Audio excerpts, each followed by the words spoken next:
தமிழ் மீதி வியூவர்ஸ் அனைவருக்கும் வணக்கம். வீரப்பனின் படை தளபதி முகில் வீரப்பன் நம்மளோட வந்திருக்கார். வணக்கம். வணக்கம். அதாவது எம்ஜிஆர் பீரியடில் பதவிக்கு வர்றார் திரு வால்டர் தேவாரம். அவர் வந்ததிலிருந்து ஒவ்வொரு காலகட்டத்திலையும் ஒவ்வொரு அடக்குமுறைகளை சந்திச்சிருக்கு. சமீபத்தில் அவர் ஒரு புத்தகம் எழுதியிருக்காரு, மூணாறிலிருந்து மெரினா வரை. நானும் இயக்குனர் மதுராஜாவும் நக்கீரன் ஆஃபீஸ் போயிருந்தோம். அப்போ அண்ணன் டேபிள் மேலே அந்த புத்தகம் இருந்தது. என்னென்ன அப்படின்னு, என்ன புத்தகம்னா அப்படின்னு, இந்த கொடுமையெல்லாம் ஏன் கேட்குற அப்படின்ட்டு எடுத்து போட்டார் அந்த புக்கை. மறுபடியும் வந்து அந்த புக்கை வாங்கி படித்தேன். அதில் பார்த்தீங்கன்னா தன்னை வந்து ஒரு மனிதரில் புனிதர் மாதிரியே காட்டியிருக்காரு வால்டர் தேவாரம். எம்ஜிஆர் ஆட்சி காலத்திலிருந்து நக்சலைட் வேட்டை, தமிழீழ விடுதலை புலிகளுக்கு எதிராக செயல்பட்டது, வீரப்பன் தேடுதல் வேட்டை, இவர் அதாவது நக்சலைட்ல இருந்து போவோமே, இவர் எப்போ 1980களில் என்னென்ன பண்ணினார்? கல்லறையில் உறங்குகிற காந்தல் மலர் தாலாட்டில் கரும்புலிகள் உறங்குகிற நேரத்தில் மாவீரர் நாளை நெருங்கி கொண்டிருக்கிறோம்.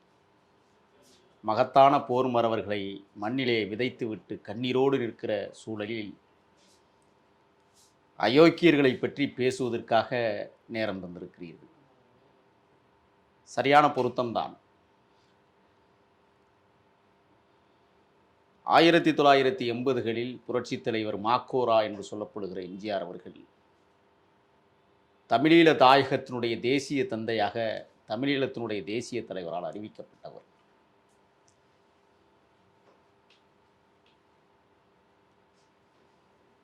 தமிழீழ தாயகத்திற்காக தன்னையே தியாகம் செய்வதற்காக குட்டிமணி ஜெகன் போன்றவர்கள் எல்லாம் இந்த தமிழ்நாட்டிற்கு வந்திருக்கிற போது இலங்கைக்கு எப்படியாவது அவர்களை பிடித்து கொடுக்க வேண்டும் என்பதிலே முனைப்பு காட்டியவர் தான் இந்த அயோக்கியன் தேவாரம். ஏன் அயோக்கியன் சொல்கிறதுக்கு அருவருப்பாக இருந்தால் மன்னிச்சிருங்க. இல்லை, அயோக்கியனே ஆணித்தரமாக அழுத்தமாக என்னால் சொல்ல முடியும். காவல்துறையின் ஒட்டுமொத்த பெருந்திருடன் தேவாரம். அப்பு பாலன் போன்ற மாபெரும் மக்களித்த குழுவை சார்ந்த நக்சல் பாரி அமைப்பினுடைய தருமபுரி பொறுப்பாளர்களை சுட்டு கொன்றான். இன்றைக்கும் அவர்கள் நாயக்கன் கொட்டாயில் அப்பு பாலன் போன்றவர்கள் சிலைகளாய் காட்சி தருவதை நாம் பார்த்து கொண்டிருக்கிறோம். அவர் சமீபத்தில் கொடுத்த பேட்டிகளெல்லாம் பார்த்தீங்கன்னா, நான் 60-70 பேர்த்தை தான் கொண்டிருப்பேன், இவங்கெல்லாம் தமிழ் அமைப்புகள் எல்லாம் சேர்ந்து தான் 1000 பேர்த்துக்கு மேலே கொண்டுட்டேன்ட்டு ஒரு பொருளை கிளப்பிட்டு இருக்காங்க அப்படிங்கிற வழக்கு போடலாமே. கொள்ளுவதற்கு இவன் யார்? மனித உயிர்களை பலியெடுப்பதற்கு இவன் யார்? அதை வைத்து தானாக முன்வந்து நீதிமன்றங்கள் வழக்கு தொடுக்கலாம். தொடுப்பதற்கான காலச்சூழல் கசிந்து கொண்டிருக்கிறது என்றுதான் நான் சொல்லுகிறேன். ஆனால் ஒவ்வொரு ஆபீசருமே 1984களில் அன்னை இந்திரா காந்தி அம்மையார் உயிரோடு இருக்கிற காலங்களில், கிட்டத்தட்ட அக்டோபர் மாதம் வரை புரட்சித் தலைவர் எம்ஜிஆர் அவர்களும் அன்னை இந்திரா காந்தி அம்மையார் அவர்களும் தமிழீழ தாயகத்திற்கான விடுதலை போரில் களமமைத்த புலிகளை இந்த தேசத்தில் தங்க வைத்து 18 இடங்களில் ஆயுத பயிற்சிகளை கொடுத்த அற்புத பெரும் தலைவர்கள். அப்பொழுதெல்லாம் இந்த தேவாரம் தருமபுரி மற்றும் கடலூர் மாவட்டங்களில் எஸ்பியாக வலம் வந்தவர். ஏன் கடலூரில் எஸ்பியாக இருந்தார் என்றால், தமிழ்நாடு விடுதலை படையைச் சேர்ந்த மகத்தான மண்ணுரிமை தலைவர் தமிழரசனை எப்படியாவது படுகொலை செய்ய வேண்டும், அதற்கு பின்னணியில் இருக்கிற லெனின் போன்ற தோழர்களை எல்லாம் காலி செய்ய வேண்டும் என்கிற இருமாப்போடு செயல்பட்டவன். அந்த யுத்தம் நாம் பார்த்திருக்கிறோம். தமிழரசன் படுகொலை என்பது தமிழ்நாடு அரசியல் தளத்தில் மன்னிக்க முடியாத பெரும் குற்றத்தை செய்த அயோக்கியன் தேவாரம். மக்களுக்கு ஊடே உளவுத்துறைகளை அனுப்பி மக்களோடு மக்களாக கலந்து கொள்ளச் செய்து மக்களே கல்லால் அடித்து கொண்டார்கள் என்ற அப்பட்டமான பொய்யை அவிழ்த்து விட்டவன் தேவாரம். அது ஒருபுறம் இருக்கட்டும். தமிழீழ விடுதலை புலிகள் தமிழ்நாட்டிலே வந்து ஆயுத பயிற்சி பெற்றிருக்கிற காலகட்டங்களில், குறிப்பாக கொளத்தூர், புதுக்கோட்டை மாவட்டம் குளிபிறை, எண்ணற்ற ஊர்களை நாம் பட்டியலிட முடியும். மலைப்பிரதேசங்களில் பயிற்சி எடுத்த புலிகளுக்கு எதிரான நடவடிக்கைகளை எடுத்தவன் இந்த அயோக்கியன் தேவாரம். பல்வேறு காலகட்டங்களில் புலிகளை ஒடுக்குவதற்கான சூழலை உருவாக்கி தந்தவன். ஆனால் புரட்சித் தலைவர் எம்ஜிஆர் அவர்கள் என்னுடைய வளர்ப்பு பிள்ளை பிரபாகரன் என்று தமிழ்நாட்டிலே முதலமைச்சர் அறிவித்ததற்கு பிறகு சற்று பின்வாங்கிய தேவாரம் பிறகுதான் தமிழீழ விடுதலை புலிகளை நான் எந்த வேலையும் செய்ய விட மாட்டேன் என்று கொக்கரித்த நேரத்தில் புரட்சித் தலைவர் கூப்பிட்டு கண்டித்தார். ஆனால் அவன் என்ன செய்தான் என்றால், தமிழ்நாடு விடுதலையை எதிர்நோக்கி இருந்த தமிழ்நாடு விடுதலை படை இயக்கத்தை ஒழித்தாகணும், தமிழீழ விடுதலை புலிகளை நாங்கள் விட்டு விடுவோம், தமிழ்நாட்டு விடுதலையை வென்றெடுப்பதற்கான களத்தை நாங்கள் காலி செய்வோம் என்கிற ஒரு அடிப்படையில் புரட்சித் தலைவர் எம்ஜிஆர் இடத்திலே தமிழ்நாடு விடுதலை படை தோழர்களை பற்றி முன்னுக்கு பின் முரணான தகவல்களை உளவுப்புரியும் மூலமாக கொடுத்து தமிழ்நாடு விடுதலை படை என்கிற ஒரு அமைப்பை நிர்மூலமாக்கியவன் தான் இந்த அயோக்கியன் தேவாரம். அதுக்கு என்ன காரணமா இருந்தது? இல்லை, அது என்னன்னா அதிகாரம் தான். அதிகாரம் மட்டும் இல்லை, தேவாரம் பணம் வேணும், பொருள் வேணும், பல பொண்டாட்டி வேணும். பல பொண்டாட்டி இருந்தாலும் கூட சைடில் கள்ள பொண்டாட்டிகள் வேணும். ஏன் இவ்வளோ ஆணித்தரமாக சொல்கிறேன்னா, ஆதாரத்தை காட்டு வேணாம், வழக்கு போடட்டும், தப்பு இல்லை. ஏதோ அவருடைய மாணாக்கர்கள்லாம் இன்னைக்கு வரை இருக்கிறதாக சொல்கிறாங்க. ஆமாம், இப்போ எங்கே என்கவுண்டர் நடந்தாலும் அவரோட சீடர்கள் எல்லாம் உடனே இவர் தான் வாழ்த்து சொல்லுவாராமா. அதாவது சைலேந்திர பாபு ஆகட்டும், விஜயகுமார் ஆகட்டும், வெள்ளத்துறை ஆகட்டும், ஏடிஎஸ்பியாக இருந்து ரிட்டையர்டான எல்லாருமே என்னென்னா, ஒவ்வொரு என்கவுண்டர் நடந்தாலும் உடனே இவர்கிட்ட இருந்து தான் வாழ்த்து போகுமாமா. அந்த வாழ்த்து குறுஞ்செய்திக்காக காத்திருக்கிறேன் அப்படின்ட்டு வெள்ளத்துறை ஒரு பேட்டியிலேயே சொன்னார். ஆமாம்மா, கனியாமூர் பள்ளிக்கூடத்தில் இரவு தங்குறதுக்கும் வாழ்த்து சொல்லுவார். அது இருக்கட்டும் ஒரு புறம். வீரப்பனார் தேடுதல் வேட்டையில் இவர்கள் நடத்திய அட்டூழியத்தை பட்டியலிடுகிறேன். அந்த எஸ்டிஎஃப் அதுக்காக தான் நான் வந்தேன் உங்களுக்கு. முதலாக இவர்கள் என்ன செய்தார்கள் என்றால், சித்திரவதை கூடங்களை உருவாக்கினார்கள். குறிப்பாக மனிதவதை கூடங்கள். கர்நாடகா தமிழ்நாடு கூட்டு அதிரடிப்படை நியமிப்பதற்கு முன்னால் வால்டர் தேவாரம் என்கிற இந்த அயோக்கியன் தமிழ்நாடு அதிரடிப்படையுடைய தலைவராக பொறுப்பேற்றதற்கு பிறகு கர்நாடக அரசு மாதேஸ்வரம் மலையிலே சித்திரவதை கூடத்தை உருவாக்கியது. வால்டர் தேவாரம் பன்னாரியிலே சித்திரவதை கூடத்தை உருவாக்கினார். மனித வதை படுகொலைகளை நிகழ்த்திய மோசமான அயோக்கியன். அதற்கு எடுத்துக்காட்டு, மாமரத்துக்காடு ஆறுமுகம் என்கிற வீரப்பனாருடைய ஒரு தளபதியாக இருந்தவரை, அதே பகுதியைச் சேர்ந்த கருப்பன் என்கிற ஒரு நபரை, இருவருக்குமே திருமணமாகிவிட்டது, இருவருக்குமே குழந்தைகள் உள்ளது. சந்தர்ப்ப சூழ்நிலையால் வீரப்பனாரிடம் கூட்டாளிகளாக இணைந்தார்கள். ஒரு கட்டத்தில் வீரப்பனாரிடம் தாக்கு பிடிக்க முடியாமல் வெளியேறுகிறார்கள்.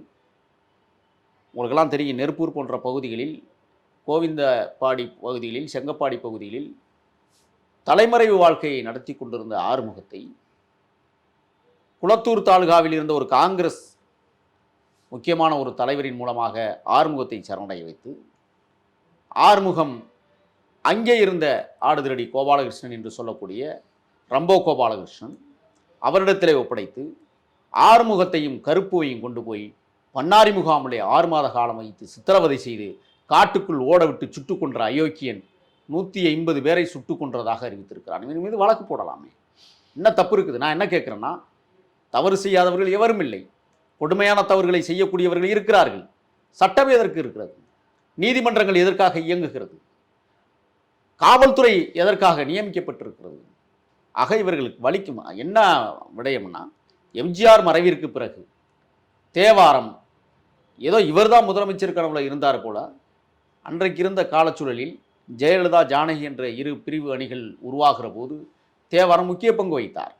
அதற்கு பிறகு ஜெயலலிதா முதலமைச்சராக 1991 வருகிற போது முதலமைச்சராக இருந்த ஜெயலலிதா அவர்கள் தேவாரத்திற்கு முக்கியத்துவம் கொடுத்து, எதற்காக முக்கியத்துவம் கொடுத்தார் என்றால், ஜே ஜா என்கிற இந்த 2 அணிகள் தமிழ்நாட்டில் அரசியல் களத்தில் மோதுகிற போது ஜே பக்கம் நின்று பல்வேறு உதவிகளை செய்து ஏற்பாடு செய்து கொடுத்தவர் தேவாரம். அந்த அடிப்படையில் நன்றிக்கு விசுவாசத்திற்காக ஜெயலலிதா அம்மையார் அவர்கள் தேவாரத்தை வீரப்பனார் தேடுதல் வேட்டையிலே நியமித்தார்கள். ஆனால் என்ன நடந்தது? சித்திரவதை கூடத்தில் பெண்கள் பல பேர் அப்பாவிற்கு முன்னால் மகளை வன்புணர்வு கொள்ளச் செய்தது, அப்பனுடைய சிறுநீரை மகளை குடிக்க வைத்தது,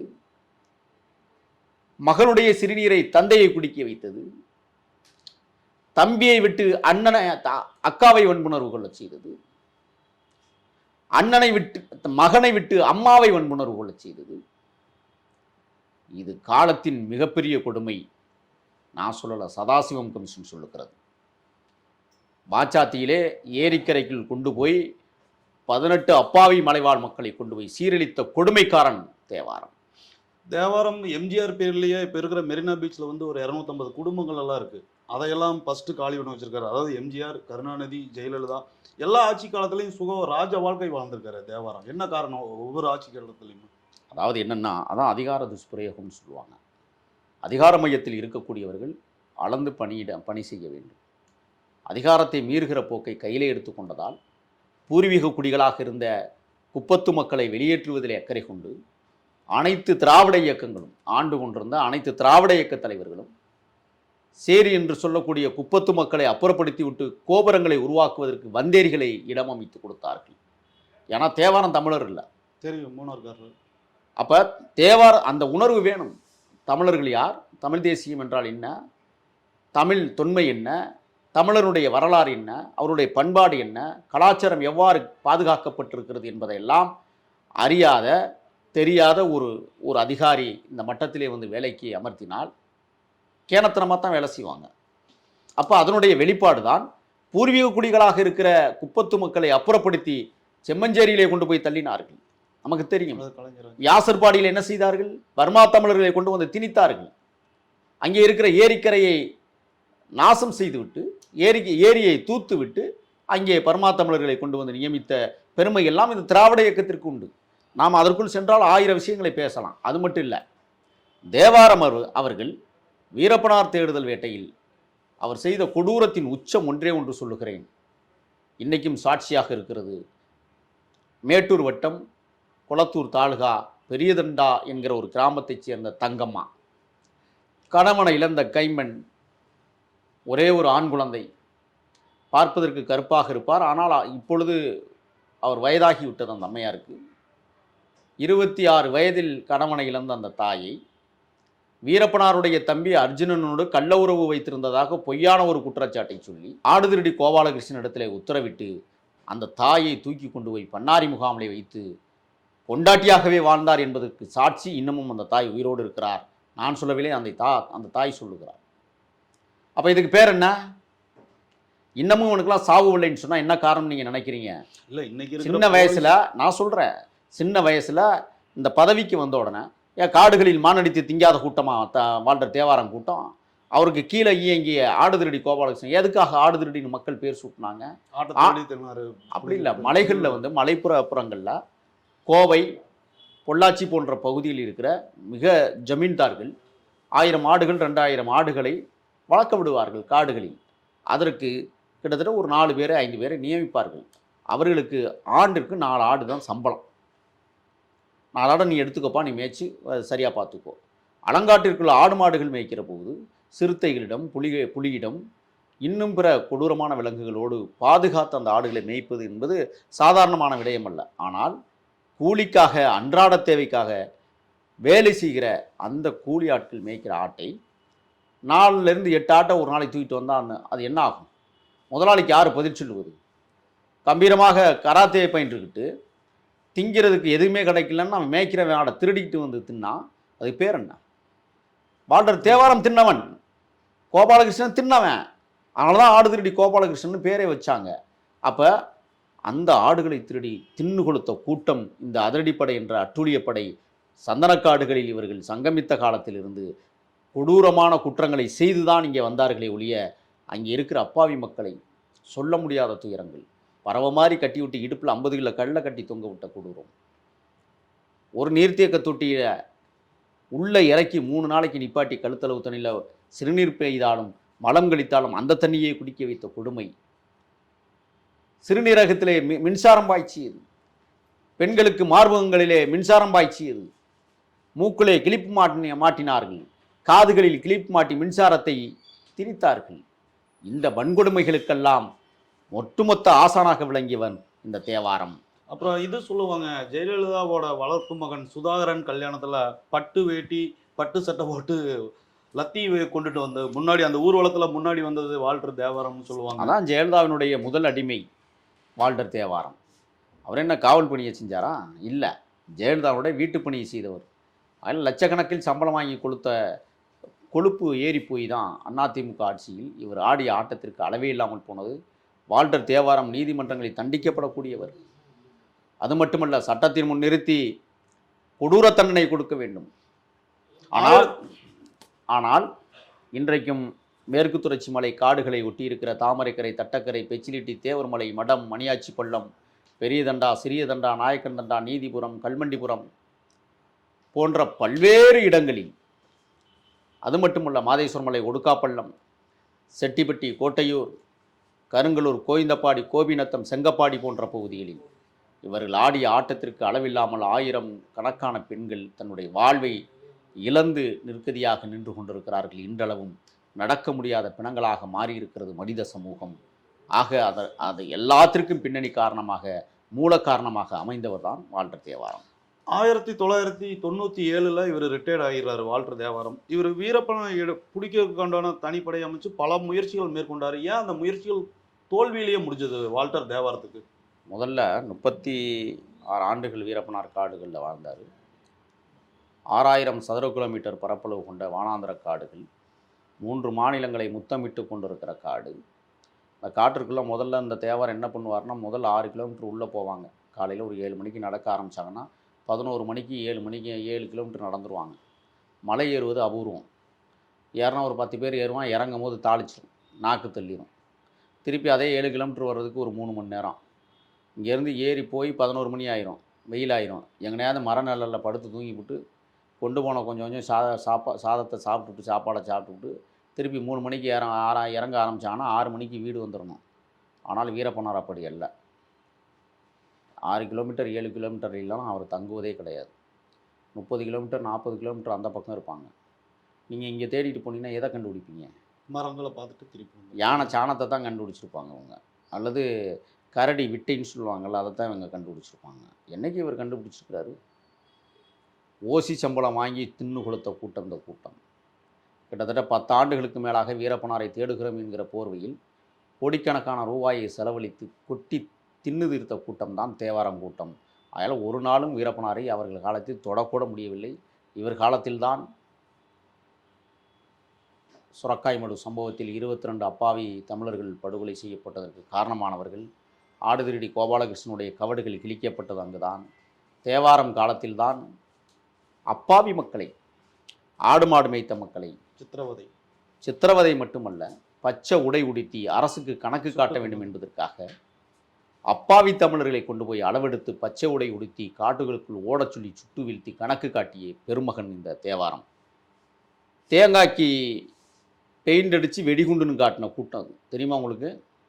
தேங்காய்க்கு பெயிண்ட் அடிச்சுட்டு மாலை முரசில் அப்படியே வர சொல்லி, மாலை மலர் பத்திரிக்கைலாம் வர சொல்லி அப்படியே போட்டோ எடுத்து இன்று வீரப்பனின் முக்கிய கூட்டாளிகள் வெடிகுண்டுடன் கைதுன்னு போடுறது. அப்பாவி மக்களை பிடித்து கைது செய்தார்கள். தடா வழக்கிலே மைசூர் மற்றும் கோவை சிறைகளிலே கொண்டு போய் அடைத்தார்கள்.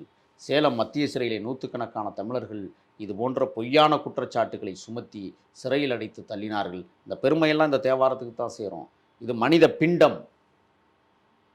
ஆகையால் நவம்பர் மாதத்தில் அல்லது கார்த்திகை மாதத்தில் மீண்டும் சொல்லுகிறேன், கண்ணயர்ந்து உறங்குகிற எம் வீர தமிழர்களுடைய உறக்கத்தை எழுப்பிவிடக்கூடாது என்பதற்காகவே சத்தம் போடாமல் பேசுகிறேன். உறங்கட்டும் அவர்கள். சரி.